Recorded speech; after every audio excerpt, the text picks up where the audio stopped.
He was 50 years old, and even though he had achieved everything most men dream of, money, respect, a solid career as a successful businessman, something essential was missing: true love. Or maybe, after so many years, what he truly longed for was simply someone to share the silence of the nights, Sunday morning coffee, and the kind of smiles that don't belong in solitude. He had been divorced for 6 years. His previous marriage had ended bitterly. Betrayal, arguments, a legal battle that left him not only emotionally drained, but deeply distrustful of everything and everyone. After that, he closed himself off.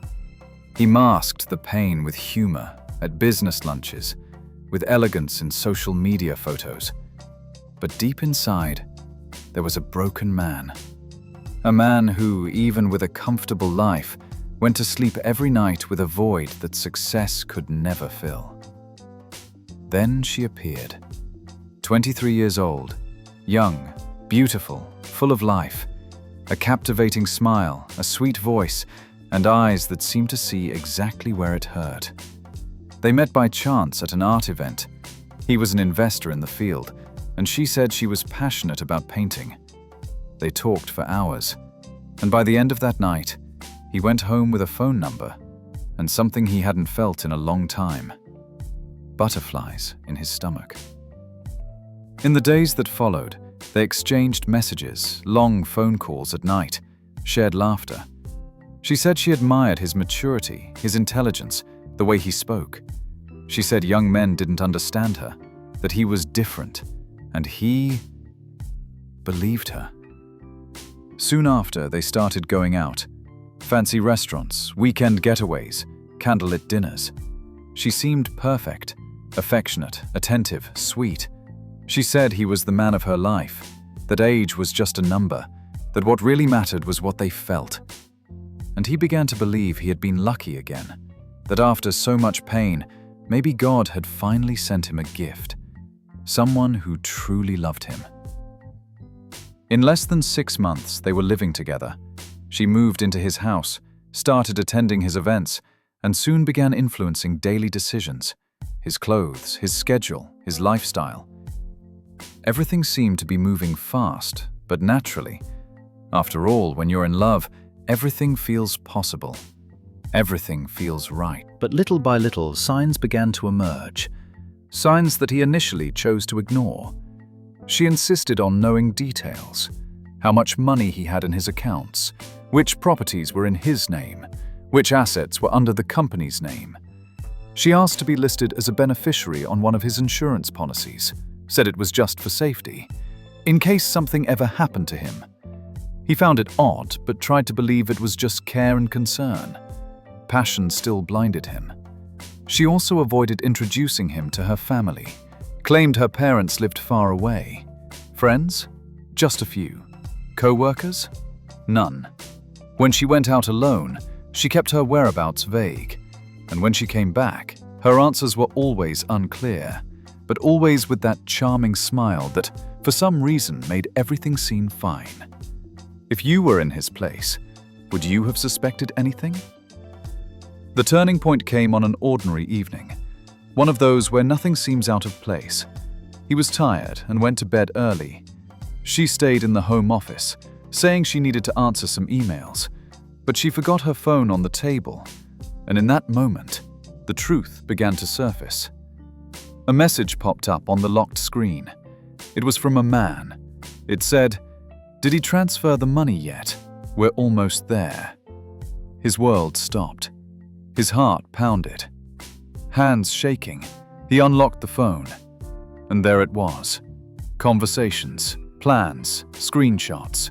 She wasn't alone. She was part of a scheme, orchestrated with another man, and he was just the victim. Could you even breathe after something like that? She had approached him with a plan. To seduce, to gain trust, and then to take everything she could. His money, his stability, maybe even his dignity. He had nearly added her name to a property, nearly transferred a large sum to a business she recommended. He was about to marry her, about to hand over his life once again to someone who never truly loved him. The next morning she woke up and found him in the living room, silent, with her phone in his hands. He didn't say a word.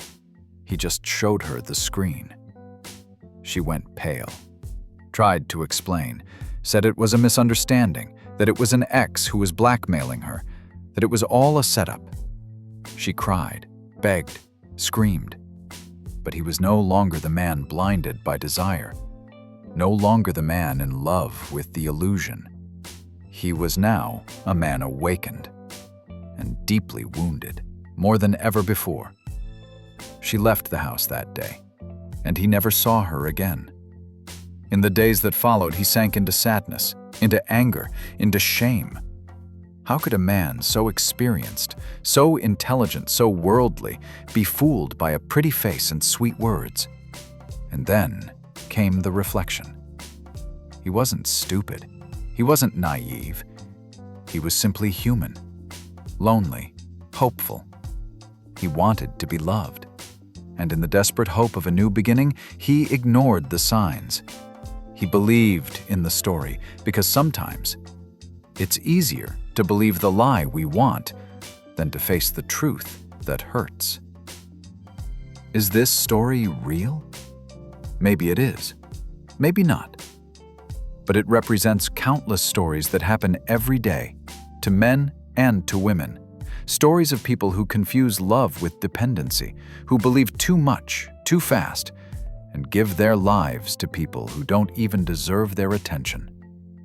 So the question that remains is, are you truly being loved?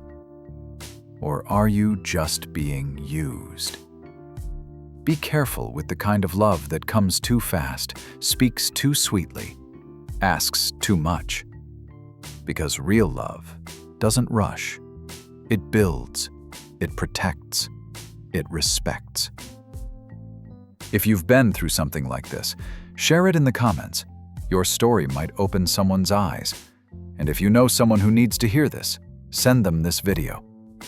Because in the end, there's only one way to protect yourself from a trap like this: learning to love yourself before loving anyone else. If you enjoyed this video, don't forget to leave a like and subscribe to our channel. See you in the next video.